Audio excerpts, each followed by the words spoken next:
नमस्कार, मैं देव और आप देख रहे हैं न्यूज लाइव। दिव्यांगों को सहायक उपकरणों का वितरण 26 को डीएम ने अधिकारियों को सौंपी जिम्मेदारी। जिला अधिकारी मेरठ डॉक्टर वीके सिंह ने बताया कि आगामी 26 जुलाई को कम्युनिटी सेंटर पांडव नगर में पूर्व में चिन्हित 650 पात्र दिव्यांगजनों और वरिष्ठ नागरिकों को सहायक उपकरणों का निःशुल्क वितरण किया जाएगा। इस बाबत आयोजित किए जाने वाले शिविर के लिए संबंधित अधिकारियों को नामित किया गया है और उन्हें दायित्व निर्वहन के लिए निर्देशित किया गया है। शिविर का आयोजन 26 जुलाई को सुबह 9 बजे किया जाएगा। दिव्यांगों को सहायक उपकरण वितरित करने के लिए सांसद अरुण गोविल और भारतीय कृत्रिम अंग निर्माण निगम नई दिल्ली ने पत्र लिखा था।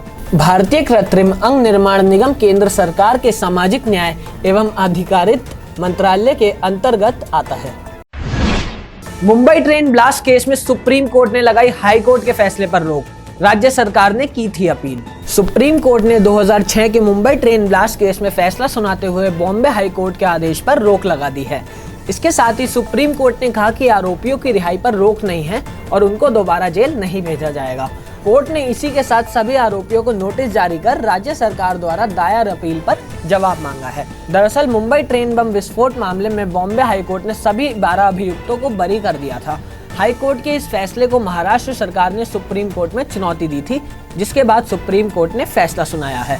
सुप्रीम कोर्ट के प्रधान न्यायाधीश BR गवई, जस्टिस के विनोद चंद्रन और जस्टिस NV अंजारिया की पीठ ने याचिका पर सुनवाई की।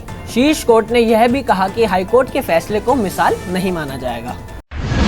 बिहार में वोटर लिस्ट पुनरीक्षण पर चुनाव आयोग का बड़ा बयान। फर्जी मतदाताओं को नहीं दे सकते अनुमति। बिहार में जारी वोटर लिस्ट के विशेष गहन पुनरीक्षण को लेकर विपक्ष लगातार चुनाव आयोग पर सवाल उठा रहा है। इस बीच चुनाव आयोग ने कहा कि क्या मरे हुए मतदाताओं, बिहार से बाहर चले गए लोगों या फिर फर्जी तरीके से वोट डालने वाले लोगों को नजरअंदाज कर देना चाहिए।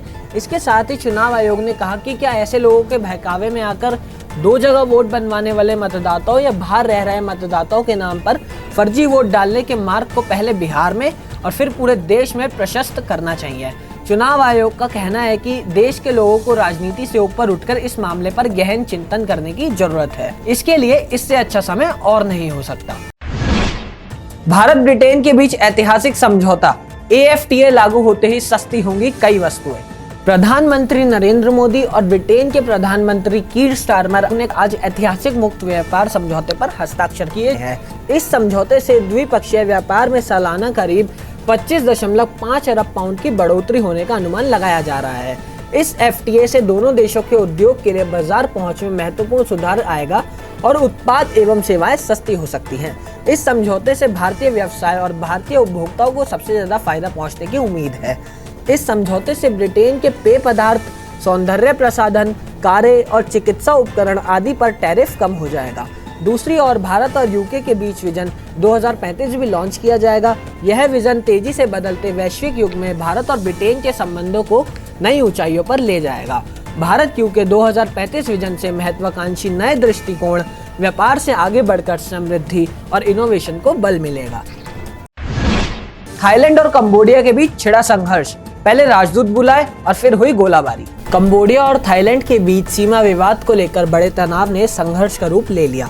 थाईलैंड सेना के अनुसार 2 कंबोडियाई सैन्य ठिकानों पर हवाई हमले किए गए हैं।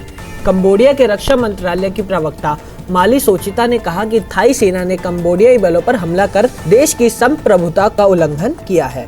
इसके जवाब में कंबोडियाई सशस्त्र बलों ने अंतर्राष्ट्रीय कानून के अनुसार आत्मरक्षा के अपने वैध अधिकार का प्रयोग किया है।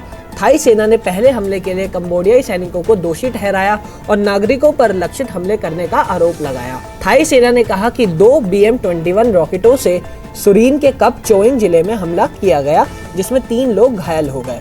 इससे पूर्व दोनों देशों ने एक दूसरे के साथ कूटनीतिक संबंध न्यूनतम लेवल पर करते हुए अपने अपने राजनयिक वापस बुला लिए थे। शेयर बाजार में बड़ी गिरावट, सेंसेक्स 600 अंक तक लुढ़का, निफ्टी भी फिसला। ग्लोबल मार्केट से मिले जुले संकेतों और IT सेक्टर में बिकवाली के चलते घरेलू शेयर बाजार फिसलता नजर आया। कारोबार शुरू होने के कुछ देर बाद ही सेंसेक्स 600 अंक तक गिरकर 82,100 के लेवल पर कारोबार करता रहा, जबकि निफ्टी में भी 200 अंक की गिरावट आई और ये 25,040 के लेवल पर आ गया। इस दौरान सेंसेक्स के 30 शेयरों में से 5 में तेजी और 25 में गिरावट रही। इसके साथ ही निफ्टी के 25 शेयरों में से 19 में तेजी और 31 में गिरावट आई। वहीं एशियाई बाजारों में जापान का निक्केई 1.97% ऊपर 41,983 के लेवल पर और कोरिया का कॉस्पी 0.39% बढ़ोतरी के साथ 3,196 के लेवल पर कारोबार करता रहा। दूसरी ओर हांगकांग का हैंगसेन इंडेक्स 25,637 पर और चीन का शंघाई कंपोजिट 0.48% चढ़कर 3,599 पर नजर आया। सराफा बाजार में तेजी जारी, रिकॉर्ड हाई पर पहुंचे सोने के दाम। सराफा बाजार में लगातार दूसरे दिन तेजी जारी रही। इसके चलते सोने और चांदी के भाव ने आज फिर रिकॉर्ड हाई बनाया। आज सोने की कीमतों में 1,040 रुपए का उछाल आया और चांदी की कीमत में 1,000 रुपए की तेजी रही। इस दौरान 24 कैरेट सोने का दाम 1,02,340 रुपए प्रति 10 ग्राम तक पहुंच गए, जो कल 1,01,300 रुपए प्रति 10 ग्राम थे। वहीं आधिकारिक वेबसाइट ibjrates.com के अनुसार 999 शुद्धता के सोने का रेट 99,107 रुपए प्रति 10 ग्राम और 995 शुद्धता के सोने का भाव 98,710 रुपए प्रति 10 ग्राम रिकॉर्ड किया गया। इसके साथ ही 999 शुद्धता की चांदी का रेट 1,14,550 रुपए प्रति किलोग्राम रहा। आज के लिए बस इतना ही। कल फिर मिलेंगे देश दुनिया की नई जानकारियों के साथ। तब तक के लिए देखते रहिए और सब्सक्राइब करिए IIMT मीडिया।